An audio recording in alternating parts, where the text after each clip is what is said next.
To ga takaitattun labaran tare da ni Kabiru Basiru Plata.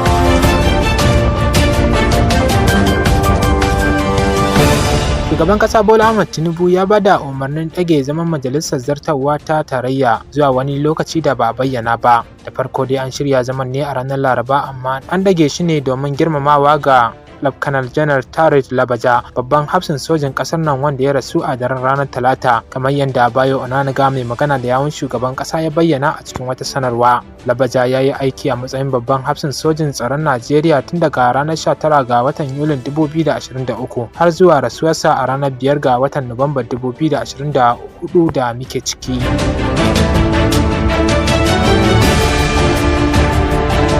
To a nan kuma gwamnan jihar Kaduna Uba Sani ya yi alkawarin bayar da aikin yi ga matasan jihar da aka kama a lokacin zanga-zangar kin jinin gurbataccen shugabanci a Najeriya, wanda ta gudana a farkon watan Agustan shekarar 2024 da muke ciki. A lokacin da yake jawabi ga manema labarai bayan sakin masu zanga-zangar 'yan asalin jihar Kaduna, sakataren gwamnatin jihar Dr. Abdulkadir Ma'azu ya ce gwamnan jihar Uba Sani ya umarci cewa a karbi takardun kammala makaranta na gaba da sakandare na waɗanda suka gudanar da zanga-zangar domin ɗaukan su aiki. Uba Sani ya alƙawarin bada horo sannan da bada jari ga waɗanda aka kama a lokacin zanga-zangar, wasu kuma za a ba su ayyukan gwamnati.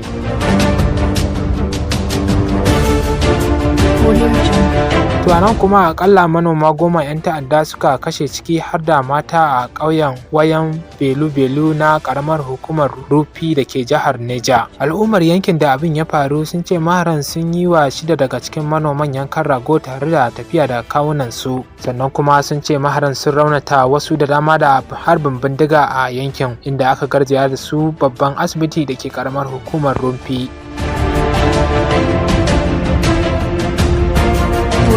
To daga ƙetare kuwa, sakamakon zaɓe da ya fito daga ƙasar Amurka na nuni da cewa Donald Trump ya samu ƙuri'u sama da yanda ya samu a zaben 2026. A zaben na wannan karon Donald Trump ya samu ƙuri'a miliyan 71,693 a daidai da kashi 51 na ƙuri'un da aka kada a zaben. Yayin da Kamala Harris, wacce ta sha kayi a hannun Trump, ta samu ƙuri'a miliyan 66,333,184 daidai da kashi 47.5. Sannan ƙuri'un cikan nasarar zaɓe da ake kira Electoral College, Trump ya samu ƙuri'a 277, inda yake buƙatar ƙuri'u 270 don samun nasara, yayin da Kamala Harris take da ƙuri'u 224.